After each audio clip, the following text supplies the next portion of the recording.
Shalom Bapak Ibu, Saudaraku yang terkasih, kita kembali merenungkan firman Tuhan. Mohon like dan subscribe. Tuhan Yesus memberkati kita semuanya.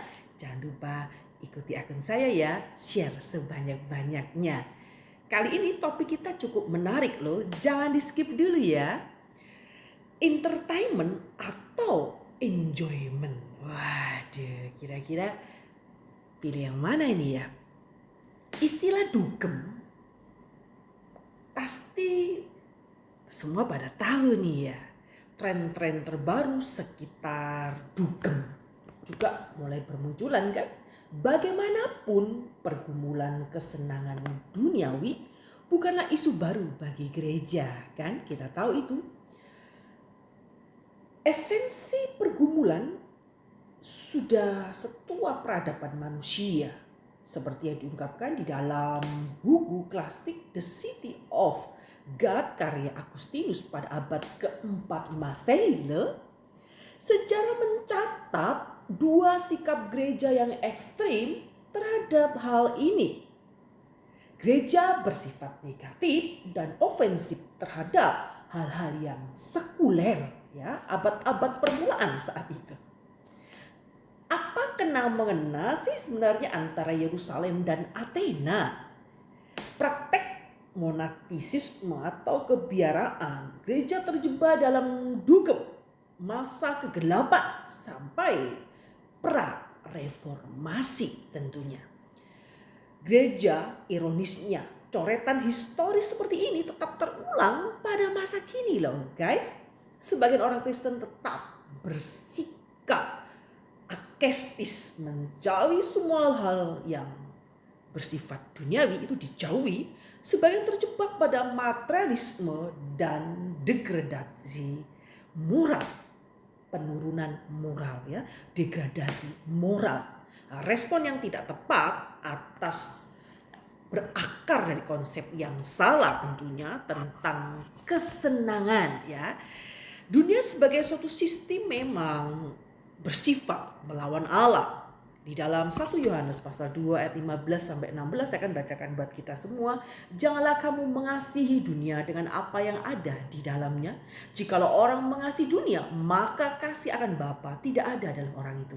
16 sebab semua yang ada di dalam dunia itu keinginan daging dan keinginan mata serta keangkuhan hidup bukanlah berasal dari Bapa melainkan dari dunia.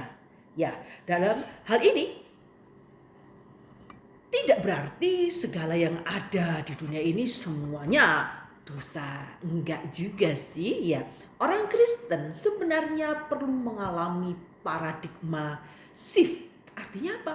Perubahan paradigma cara berpikir ya. Jika tidak, mereka akan kehilangan kesaksian di tengah dunia yang semakin jahat ini tentunya. Perspektif secara umum kalau kita belajar, kesenangan itu sebenarnya apa sih? Kesenangan itu merupakan ciptaan Tuhan loh. Allah melihat dan menjadikannya baik di Kejadian 1 kan. Kebahagiaan manusia merupakan alasan penting. Kedua, mengapa Allah menciptakan dunia? Alasan utamanya ya satu, kemuliaan Allah tentunya. Nah, semua ini diciptakan Allah adalah baik ya Bapak Ibu Saudaraku. Di dalam 1 Timotius pasal 4 ayat 4 ya, puji nama Tuhan, ketika menasihati Timotius tentang bidat yang bercorak asketis ya, saat itu Paulus memberikan perspektif yang benar tentang hal-hal di dunia ini ya. Semua yang diciptakan Allah itu baik dan untuk dinikmati. Pertanyaannya ya, istilah sekuler tidak ada dalam kamus Allah sebenarnya. Orang percaya perlu merefleksi ulang arti teokrasi. Dalam Perjanjian Lama, teokrasi mencakup aspek kehidupan. Pertanianlah, perdaganganlah, politik, ibadah, ya. Pemikiran teokratis itu menghasilkan pola hidup yang teosentris, ya. Semuanya berpusat pada Allah. Perspektif secara khusus dalam Pengkhotbah pasal 2 ayat 24 sampai 26 itu di sana Salomo telah menjelaskan kesia-siaan segala yang ada di dunia ini, tetapi ia tidak bersifat negatif terhadap kesenangan loh ya. Berarti mengajari gaya hidup hedonis enggak juga. banyak orang sudah bergaya hidup hedonis, epikurianisme, kita jangan ikut-ikutan dong ya sebagai anak Tuhan. Kesia-siaan hidup manusia, kesia-siaan kesenangan, kesia-siaan pencapaian manusia, kesia-siaan kelebihan manusia. Ya, ingat, eat to life, first life to eat gitu ya. Ada yang bilang holy sex atau sinful free sex gitu ya. Ya, alasan kesia-siaan hidup manusia. Manusia tidak bisa menikmati apa yang telah diusahakan. Manusia justru khawatir tentang apa yang mereka miliki ya. Ya termasuk kita ini kan. Intinya sebenarnya manusia itu menganggap semua pencapaian hidupnya secara antroposentris. Kata ganti aku di ayat ini akan berakhir dengan kesedihan, ketidakpuasan dan keputusasaan ya. Manusia itu cenderung tidak puas di dalam hidupnya. Manusia bisa memiliki banyak hiburan sebenarnya, kesenangan, entertainment, tetapi mereka seringkali kehilangan kenikmatan, enjoyment. Ya, Salomo menganggap hal ini sebagai dosa loh, dalam Pengkhotbah pasal 6 ayat 1 sampai 5. Dibaca di rumah saja ya. Allah bukan hanya memberikan kesenangan sebenarnya, tapi juga memberikan kemampuan untuk menikmati.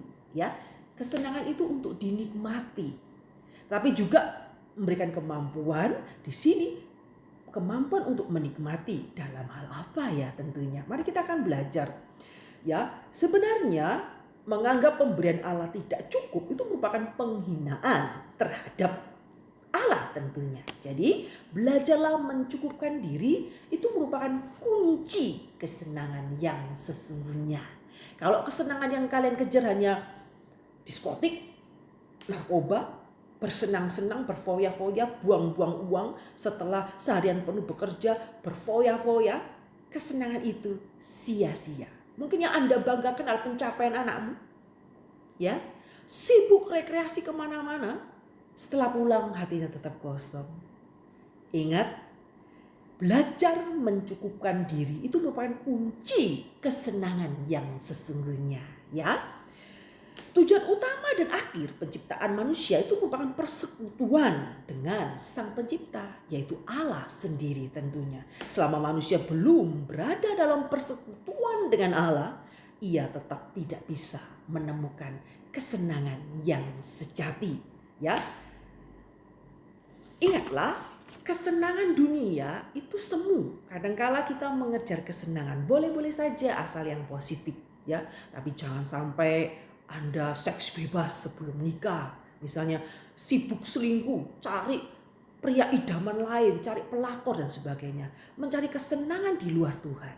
Ya, ini yang Anda dapat adalah kekosongan hati. Yang bisa memasuki hati Anda adalah Allah sendiri. Maka usahakanlah persekutuan dengan Allah lebih dekat lagi ya. Cari Tuhan lebih dekat lagi. Jangan semakin menjauh. Semakin banyak uang, semakin menjauhi gereja. Semakin banyak uang, semakin malas berdoa. Ingatlah, kesenangan sejati itu terletak pada persekutuan dengan Sang Pencipta. Kuncinya Anda harus memiliki rasa cukup, walaupun uang yang dipegang hanya sedikit, asal bisa makan, bersyukur kepada Tuhan. Walaupun pencapaianmu ini ya yang kamu capai, karirmu sudah mulai menurun karena mungkin usianya sudah mulai tua, digantikan yang muda-muda. Kadang-kala kita mulai ngelukru ya, tapi percayalah, apa yang Anda dapat hari-hari yang lalu mungkin tidak sama dengan yang sekarang. Ingatlah, rasa cukup dalam hidup ini perlu dipegang baik-baik. Bersama Tuhan saja sudah cukup. Jadi mengejar segala sesuatu dengan sampai menghilangkan segala istirahat, sampai kaki jadi tangan jadi kepala, ya porak-poranda hidupmu hanya mencapai kesenangan. Itu sia-sia, kata pengkhotbah. Carilah kesenangan di dalam Kristus Yesus. Tuhan Yesus memberkati kita semuanya. God bless you.